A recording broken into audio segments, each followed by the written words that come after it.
नमस्कार दोस्तों, मेरा नाम है प्रदीप चौहान। बात समझनी है तो पूरी सुननी होगी। दोस्तों, यूं तो इंटरनेशनल मैटर मेरा विषय नहीं है। मैं राजनीतिक विषयों पर बात करता हूं, उसका विश्लेषण करता हूं। लेकिन जो इस वक्त हालात चल रहे हैं ईरान, इजराइल और अमेरिका युद्ध के बीच में, उसको लेकर भारत के रुख जो है और भारत के रुख को लेकर दुनिया भर में जो हैरानी दिख रही है, जताई जा रही है, वो अपने आप में गंभीर विषय है। इसलिए जितनी थोड़ी बहुत मेरी नॉलेज है, मुझे लगता है उस हिसाब से मैं थोड़ी सी बात आज इस पे करना चाहूँगा कि भारत का ये रुख हजम नहीं हो पा रहा। यूं तो आप अगर पिछले सिलसिलेवार घटनाएं देखिए कि पहले रूस का भारत को धमकी देना, भारत चुप रहता है। उससे पहले भारत पाकिस्तान युद्ध के जो सीज फायर की घोषणा है वो डोनाल्ड ट्रंप द्वारा पहले करना और भारत सरकार उसके बाद करना हैरान कर देने वाला था।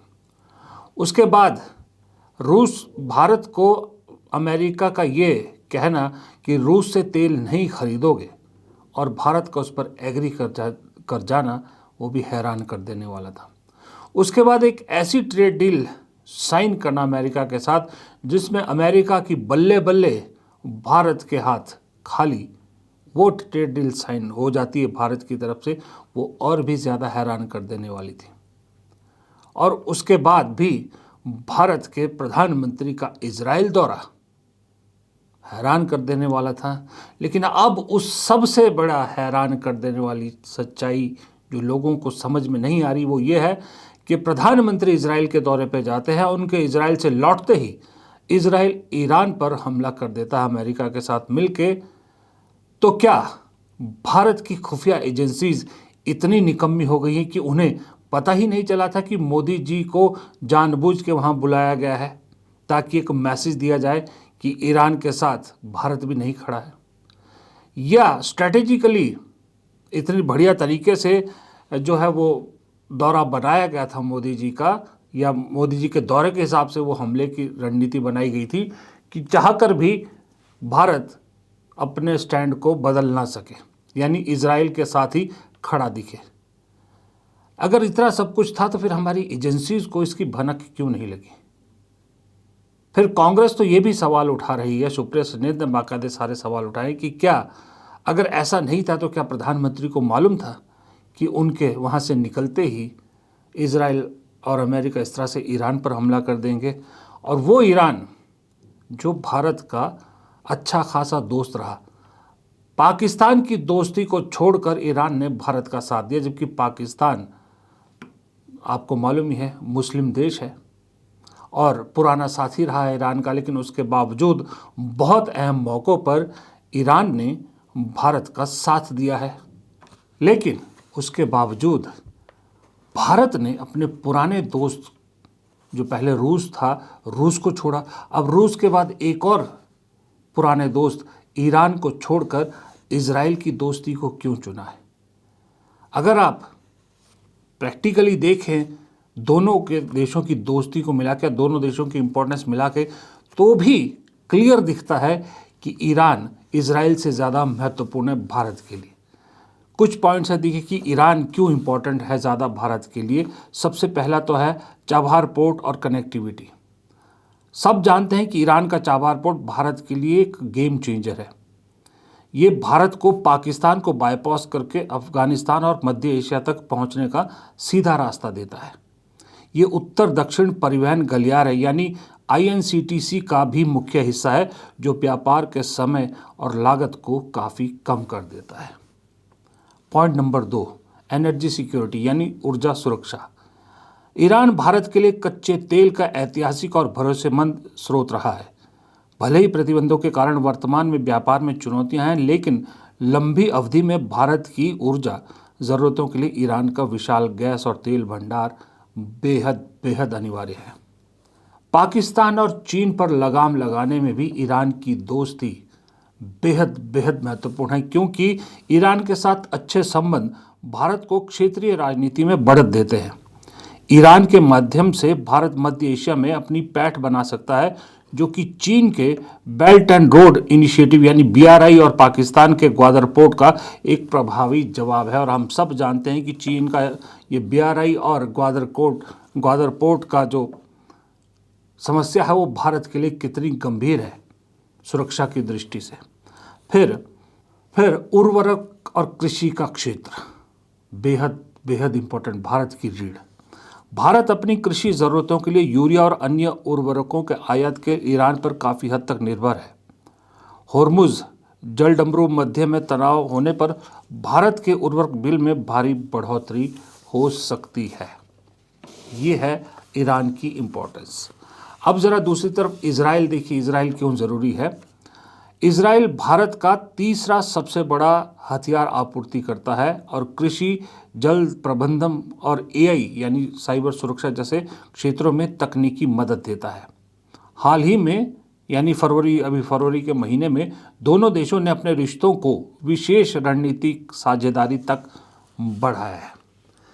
यानी अगर आप दोनों को कंपेयर करो तो इजराइल हमारी टेक्निकल ज़रूरतें पूरी करता है, जिसमें हथियार है, टेक्नोलॉजी है, सब है। लेकिन ईरान से जो चीज़ें आती है वो हमारी रोज़मर्रा की ज़िंदगी की पूर्तियां करता है। इसमें ऑयल, तेल एक बहुत बड़ा रोल है जो मैंने इसमें जिक्र नहीं किया। तेल के अलावा भी ये सारी चीज़ें हैं, तेल तो इम्पोर्टेंट है ही है। और दूसरा आप ये देखिए कि भारत के लिए स्ट्रेटेजिकली भी कैसे ईरान ज़्यादा इम्पोर्टेंट है। ये मैप है आपके सामने, देखिए। भारत से सीधा अफ़गानिस्तान को अगर आपको जुड़ना है तो ईरान अहम हो जाता है। ईरान से अफ़गानिस्तान, ईरान से रशिया तक, और दूसरे जो पुराने यूएसएसआर के देश है वो गल्फ़, और यहाँ तक कि यूरोप तक भारत ईरान के ज़रिए अपना रास्ता बनाता है, जाता है, चीज़ें भेजता है, आयात करता है, निर्यात करता है।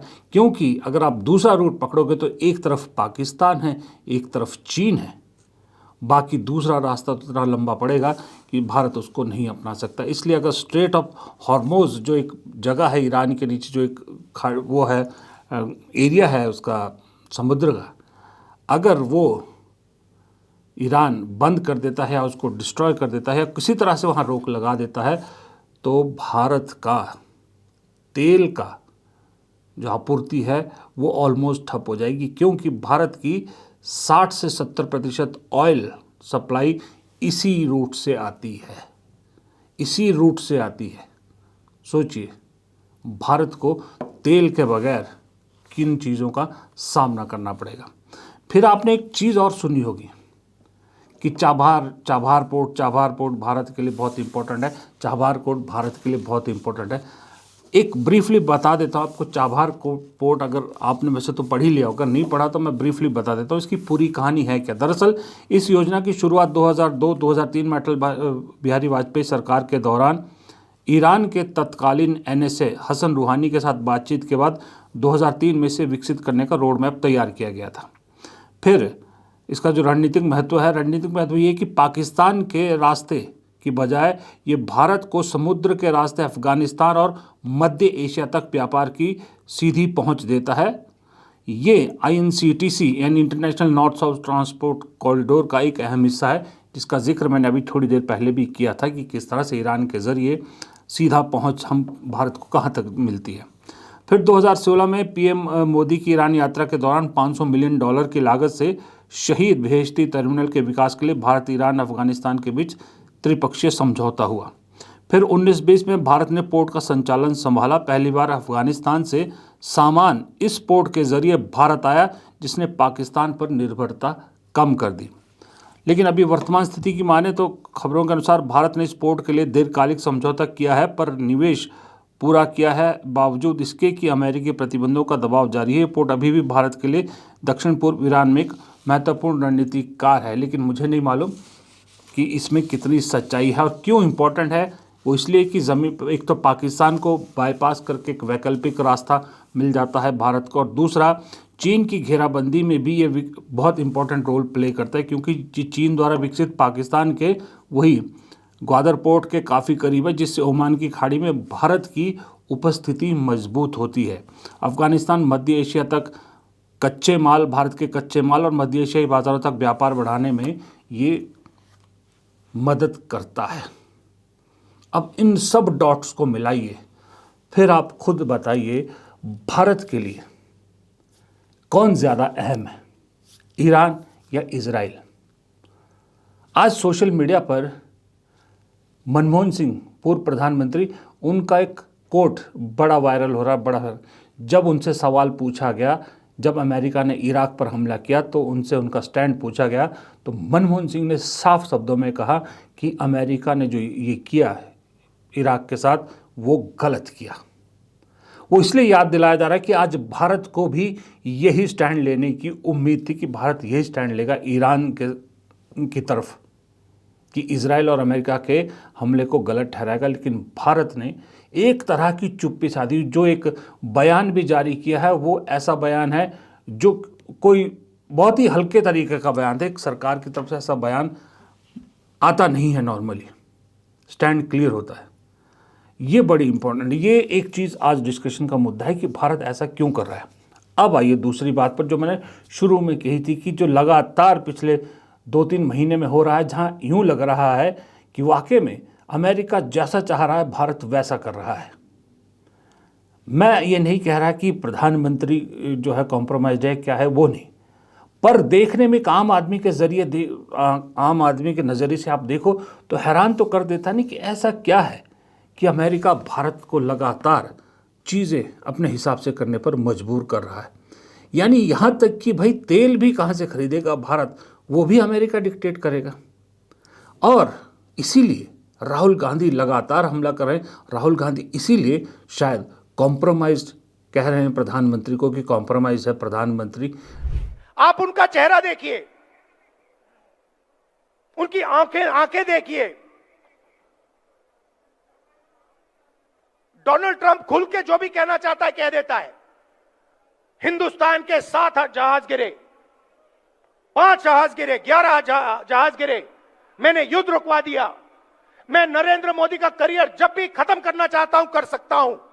देख लीजिए, उनका वीडियो देख लीजिए। वो खुल के कह रहा है कि नरेंद्र मोदी का गला मैंने पकड़ रखा है। नरेंद्र मोदी उनको जवाब क्यों नहीं दे पा रहे हैं? क्यों नहीं कह पा रहे नहीं आपने युद्ध नहीं रोका? क्यों नहीं कह पा रहे? क्योंकि भैया गला पकड़ लिया है, हिंदुस्तान के प्रधानमंत्री का गला पकड़ लिया है। और इसीलिए सिर झुका के नरेंद्र मोदी जी ने यूएस इंडिया डील साइन की है। अभी राहुल गांधी लगातार हमलावर है। वो कह रहे हैं कि अमेरिका ने गला दबा रखा है प्रधानमंत्री का। एक तरफ अडानी का केस है, दूसरी तरफ एप्स्टीन फाइल है। लेकिन इसके अलावा भी एक तीसरा एंगल भी है। उस तीसरे एंगल को देखना भी बेहद ज़रूरी है कि क्या कहीं वो एंगल तो नहीं है जो प्रधानमंत्री मोदी को मजबूर कर रहा है अमेरिका की हर बात मानने पर, या वो डर है जो प्रधानमंत्री को सता रहा है। वो डर क्या है? आप अमेरिका की दबंगई देखिए, दबंगई का एक इतिहास देखिए, तो शायद आपको एक एंगल नज़र आएगा। अमेरिका ने अभी हाल ही में वेनेजुएला में अमेरिका ने राष्ट्रपति मदुरो को पकड़ लिया। फिर लीबिया में गद्दाफी को अमेरिकी डॉलर छोड़ने के बाद मार डाला गया। इराक में सद्दाम हुसैन को उनके तेल भंडार के कारण ख़त्म कर दिया गया। वियतनाम में राष्ट्रपति डीएम और उनके भाई को राजनीतिक कारणों से दूर देश में मार दिया गया। ईरान में मोहम्मद मोसद्देक को तेल का राष्ट्रीयकरण करने के लिए हटा दिया गया। ग्वाटेमाला में राष्ट्रपति अरबेज को अमेरिकी फार्मों पर टैक्स लगाने के लिए हटा दिया गया। कांगो में प्रधानमंत्री लुम्बुम्बा को यूरेनियम का राष्ट्रीयकरण करने के लिए जान से हाथ धोना पड़ा। क्यूबा में चे गुवेरा को उनकी समाजवादी नीतियों के कारण पकड़कर मार दिया गया। अफगानिस्तान में अमेरिका ने स्थानीय लोगों को रूसियों से लड़ने के लिए प्रशिक्षित किया जब तक कि वो खुद के लिए मुसीबत नहीं बन गए। चिली में राष्ट्रपति सल्वाडोर अल्बेंदे को तांबे का राष्ट्रीयकरण करने के लिए उखाड़ फेंक दिया गया। घाना में राष्ट्रपति क्वामे को पश्चिमी बैंकों से संबंध तोड़ने के लिए निर्वासित कर दिया गया। और इसी तरह ग्रेनेडा में जनरल हडसन को रूस के साथ जुड़ने के कारण पकड़ लिया गया और उम्र कैद की सज़ा सुनाई गई। ये अमेरिका की दबंगई का इतिहास का एक छोटा सा जो घटनाओं का एक मैंने आपको समरी बताई।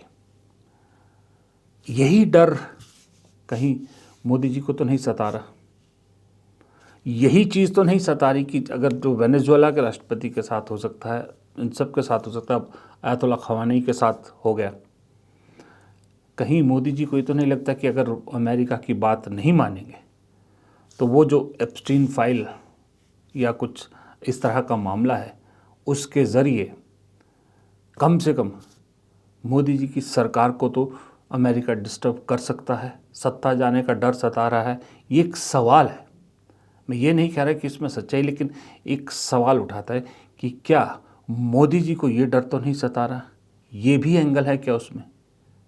क्योंकि भाई अगर अमेरिका इतना कुछ करने पर विवश कर सकता है एक सरकार को, एक इतने बड़े देश के प्रधानमंत्री को, तो फिर बात हल्की तो नहीं है। कुछ तो है जिसकी पर्दादारी है और जिसकी सच्चाई सामने नहीं आ रही। यही सवाल है जिसका जवाब सब ढूंढ रहे हैं। फिलहाल इस वीडियो में इतना ही। वीडियो पसंद आए तो लाइक कीजिएगा, शेयर कीजिएगा, कमेंट बॉक्स में आप भी अपनी राय दीजिएगा। अगर कोई चीज़ छूट गई हो, पॉइंट मुझसे छूट गया हो, क्योंकि मेरा विषय नहीं है वैसे ये, लेकिन फिर भी आप ज़रूर मेरा मार्गदर्शन कीजिएगा। और चैनल को अगर आपने सब्सक्राइब नहीं किया तो प्लीज़ सब्सक्राइब ज़रूर कीजिएगा। नमस्कार।